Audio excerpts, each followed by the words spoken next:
Assalamualaikum warahmatullahi wabarakatuh. Rekan-rekan mahasiswa, bertemu lagi di dalam mata kuliah Metodologi Penelitian Hukum. Sebelum saya melanjutkan materi ini, maka terlebih dahulu saya ingin informasikan bahwa perkuliahan minggu ini tidak dapat kita laksanakan baik secara online maupun secara offline.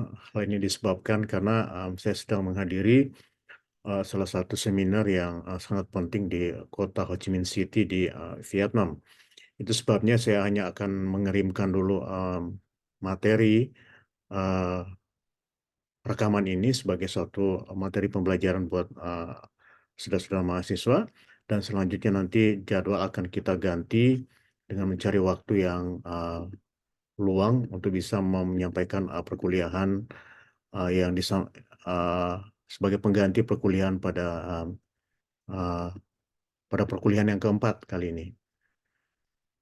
Nah, pada perkuliahan yang keempat ini tentu kita akan memasuki topik yang sangat menarik, ya. Topiknya itu adalah tentang um, pendekatan dan sumber-sumber di dalam penelitian hukum.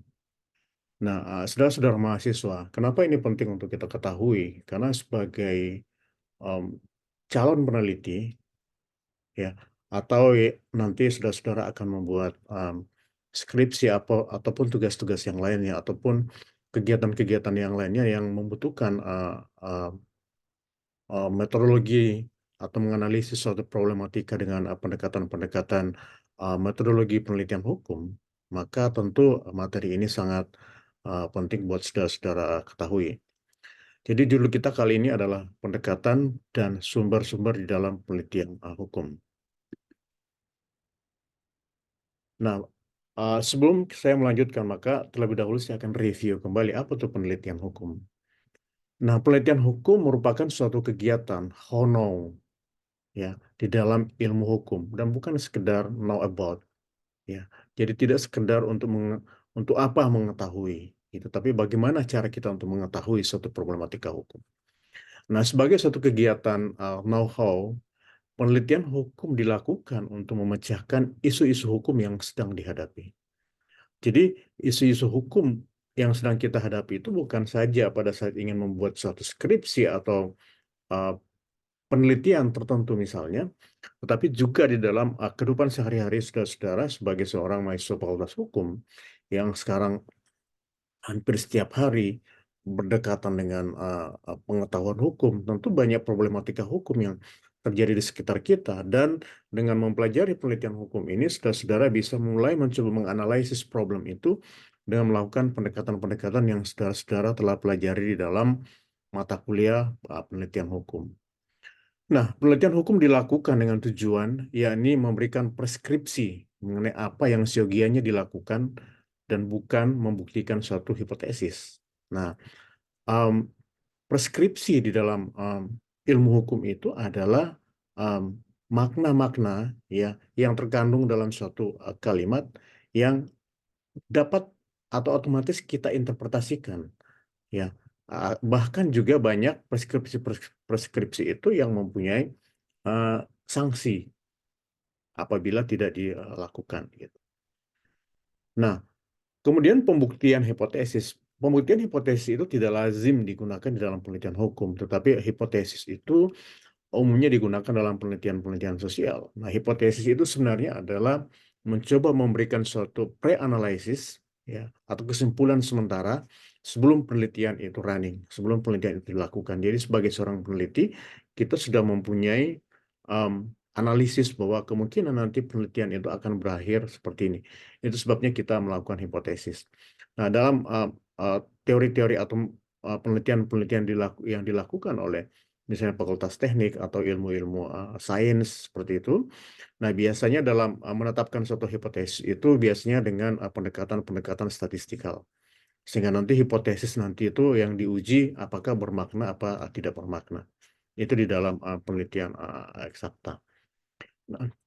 Nah, selanjutnya preskripsi yang diberikan uh, harus koheren dengan gagasan-gagasan dasar hukum yang berpangkal dari moral. Jadi preskripsi itu ya yang merupakan untaian dari berbagai kata-kata atau kalimat-kalimat itu ya, itu harus dikatakan harus koheren, harus inline ya dengan gagasan-gagasan dasar, ya, gagasan-gagasan dasar hukum yang berpangkal pada moral. Seperti sudah ketahui bahwa hukum itu tidak bisa kita lepaskan dari moralitas. Ya, bahkan dalam berbagai perspektif dikatakan bahwa di atas hukum itu ada moralitas. Nah, selanjutnya pendekatan dalam metodologi penelitian hukum normatif. Mengulang penelitian materi perkuliahan kita yang kedua. Nah, penelitian hukum sebagai suatu proses yang menemukan aturan hukum, kemudian ada prinsip-prinsip hukum yang harus kita kaji, maupun doktrin-doktrin yang dilakukan oleh ahli-ahli yang lain, doktrin-doktrin tentang hukum, guna menjawab isu hukum. Jadi di dalam menganalisis suatu problematika hukum, nantinya kita akan melibatkan doktrin-doktrin yang dikemukakan oleh ahli-ahli yang lain, kemudian kita menggunakan prinsip-prinsip hukum, menggunakan aturan-aturan hukum, menggunakan asas-asas hukum, bahkan teori hukum di dalam menganalisis suatu problematika hukum. Nah, selanjutnya penelitian hukum dilakukan untuk menghasilkan argumentasi, ya, teori atau konsep konsep baru sebagai preskripsi di dalam penyelesaian masalah yang dihadapi. Jadi, saudara-saudara dalam melakukan suatu penelitian itu, ya, tentu kita harus menemukan suatu hal yang baru terhadap penelitian itu. Ya, jadi ada argumentasi-argumentasi baru yang harus kita bangun dalam penelitian itu. Katakan misalnya, saudara-saudara melakukan penelitian normatif dengan menggunakan case study, salah satu putusan pengadilan misalnya.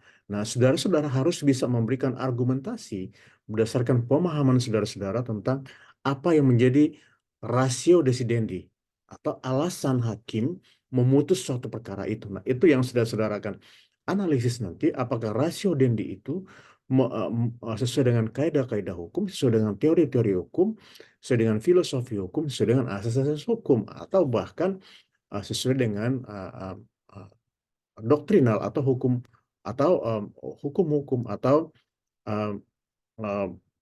masalah-masalah hukum yang terdapat atau lebih singkatnya disebut sebagai norma-norma hukum yang ada di dalam peraturan perundang-undangan.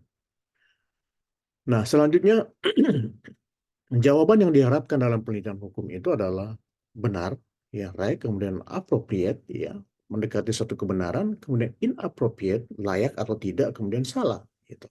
Nah, itu adalah um, paradigma-paradigma atau putusan-putusan atau hasil-hasil yang nantinya kita harapkan atau yang seharusnya terjadi di dalam suatu atau hasil dari suatu penelitian. Tentunya nanti kita akan tuangkan di dalam bentuk kesimpulan. Jadi ada kebenaran, ya, kemudian ada appropriate, kemungkinan ada hal appropriate yang tidak ya, layak atau tidak layak misalnya, kemudian wrong, salah, dan benar.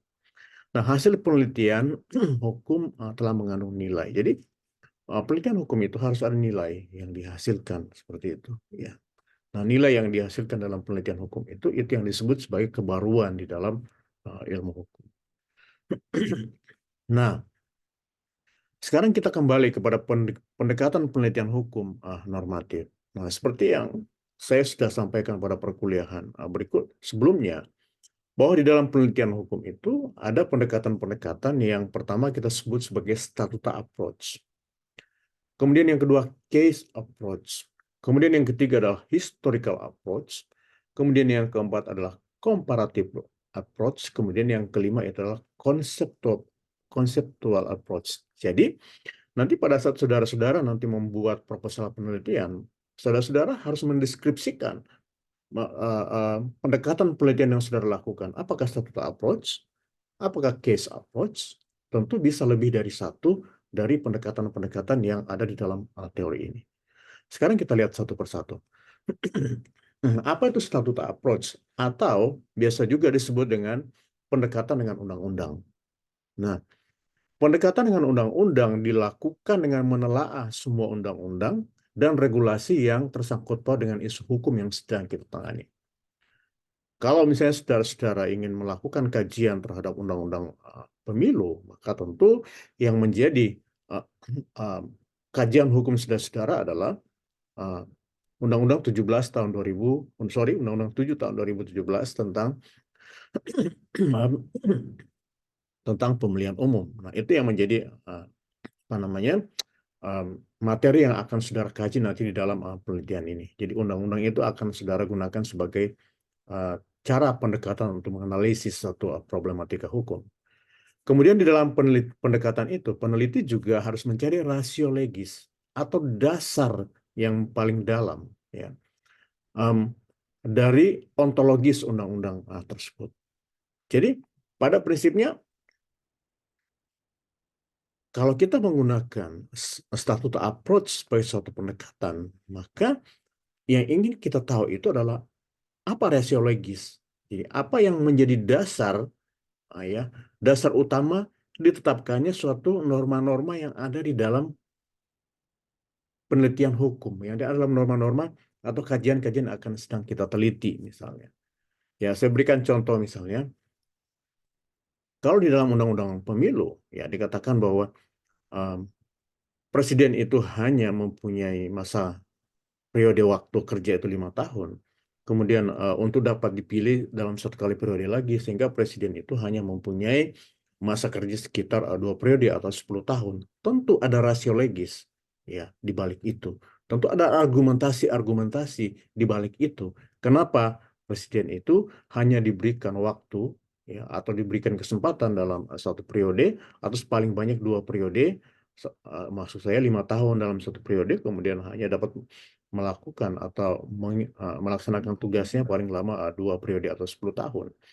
Kemudian apa yang menjadi dasar atau landasan ontologi, ya, ontologi dari undang-undang tersebut. Tentu saudara-saudara sudah bisa membahas apa tuh ontologis karena saudara-saudara telah belajar uh, filsafat hukum, ya.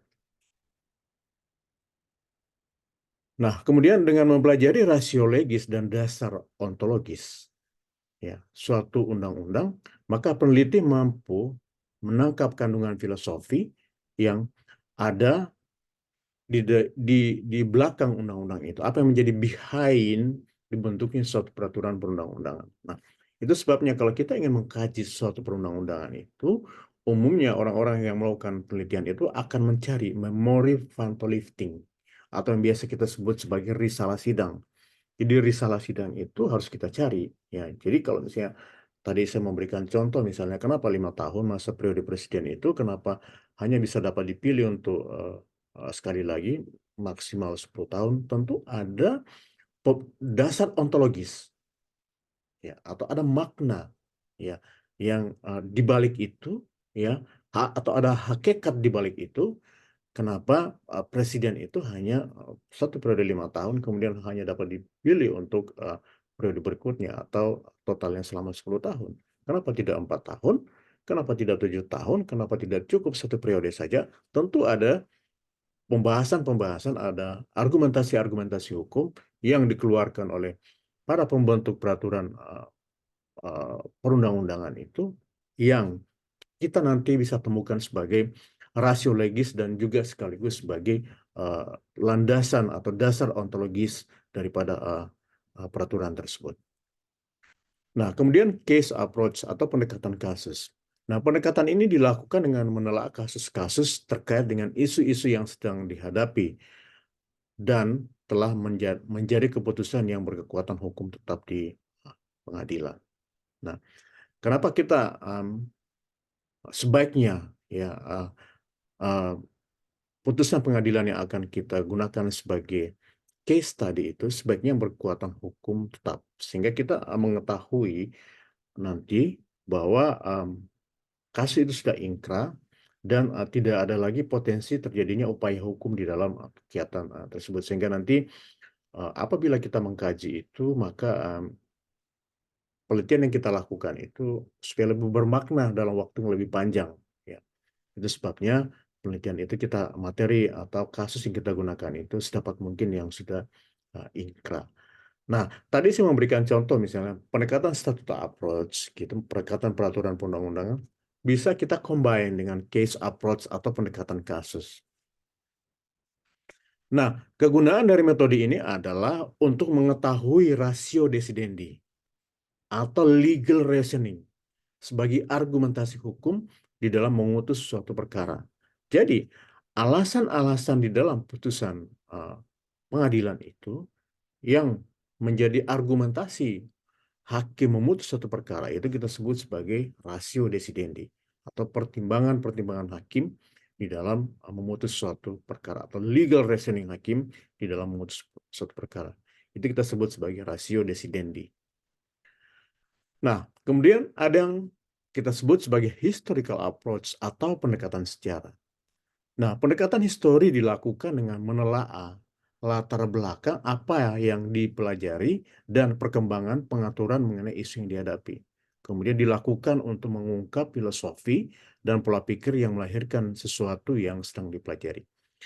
Tentu ada kondisi-kondisi sosial ya di balik atau kondisi-kondisi sosiologis di balik dibuatnya suatu peraturan perundang-undangan. Saya berikan contoh misalnya, kalau sekarang ini sedang getolnya sudah mendengarkan pemerintah dan DPR diminta untuk menuntaskan undang-undang perampasan aset. Nah, itu disebabkan karena kondisi sosiologis dalam masyarakat itu, masyarakat sudah tidak trust lagi terhadap penyelenggara negara. Karena quote and quote, banyak penyelenggara negara yang mempunyai kekayaan di luar dari yang semestinya didapatkan atau income yang didapatkan pada saat dia menjabat jabatan tersebut, tapi dia mempunyai income yang cukup lebih. Itu sebabnya dengan adanya undang-undang perampasan aset itu diharapkan nantinya ya para penyelenggara negara ya, yang melaksanakan tugas dan mempunyai harta yang berlebih ya harta yang berlebih ada dasar hukum untuk dapat dilakukan perampasan aset mereka apabila dianggap mereka melanggar hukum dan mereka seharusnya tidak layak mempunyai harta sebanyak itu. Nah, itu jadi di balik pembuatan peraturan perundang-undangan itu selalu ada argumentasinya seperti itu. Selalu ada kondisi sosial yang menyebabkan kenapa peraturan perundang-undangan itu dibuat. Nah, itu yang kita kaji nanti. Atau misalnya kalau sudah ketahui misalnya undang-undang terorisme kita. Undang-undang terorisme yang dibuat itu dilatar belakangi oleh kondisi bom Bali pada saat itu. Jadi pada saat terjadi bom Bali, saudara-saudara, bom Bali pertama, pada saat itu kita belum mempunyai undang-undang terorisme. Ya, itu sebabnya penyelenggara hukum pada saat itu mengalami kegamangan. Ya.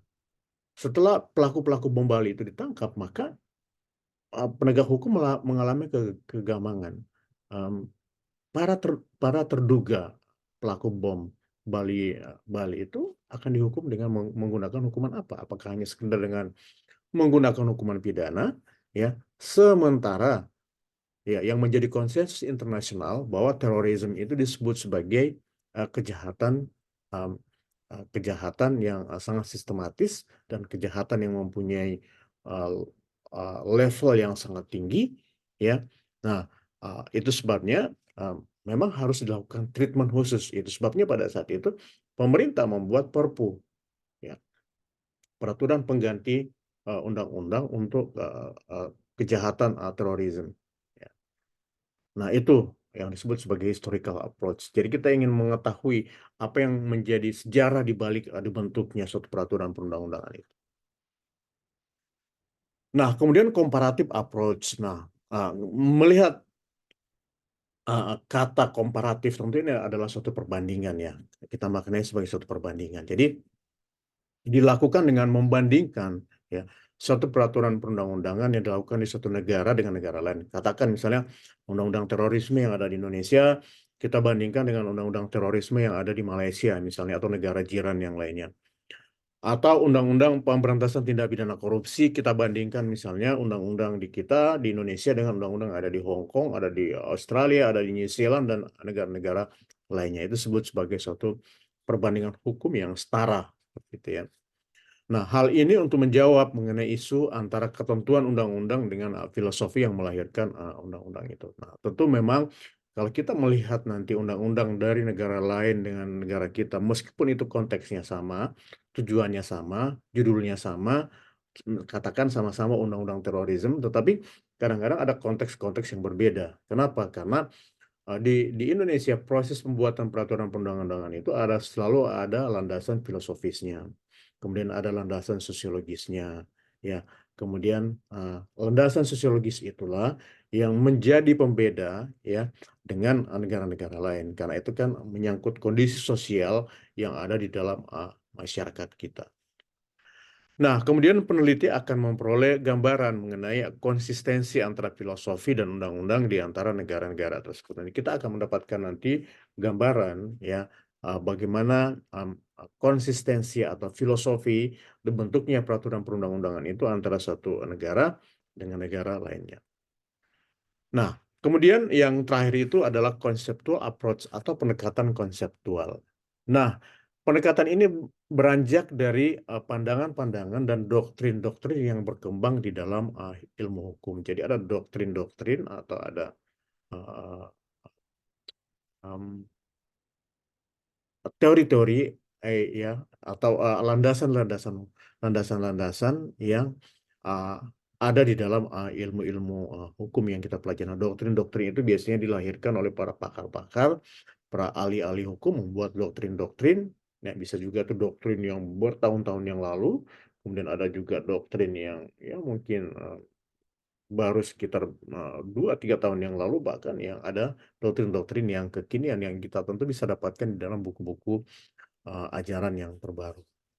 Nah, dengan mempelajari pandangan-pandangan doktrin di dalam ilmu hukum, peneliti akan menemukan ide-ide dan melahirkan pengertian-pengertian hukum, kemudian konsep-konsep hukum, asas-asas hukum yang relevan dengan isu yang dihadapi.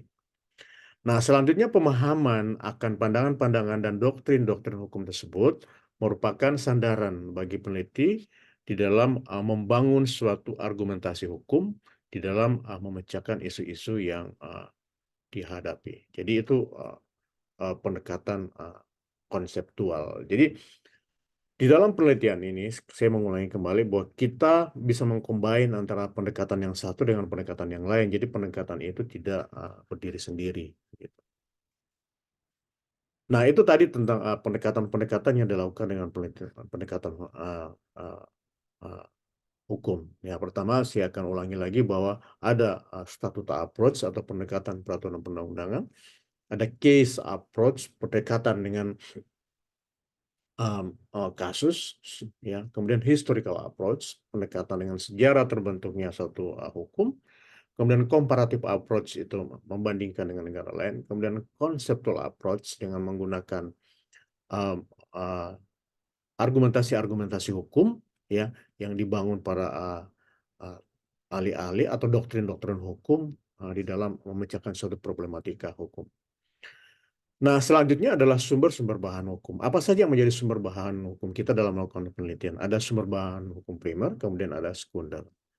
Nah, sebagai contoh misalnya sumber-sumber hukum, bahan hukum primer itu misalnya Undang-Undang Dasar Negara Republik Indonesia tahun 45, kemudian kita juga menggunakan KUHP, apa KUHP misalnya, atau undang-undang yang lain. Di sini saya memberikan contoh Undang-Undang 27, ya, kemudian Undang-Undang 8, ya, tentang hukum acara pidana, Undang-Undang 40 tentang sistem jaminan sosial, Undang-Undang 7 tahun 2017 tentang pemilihan umum.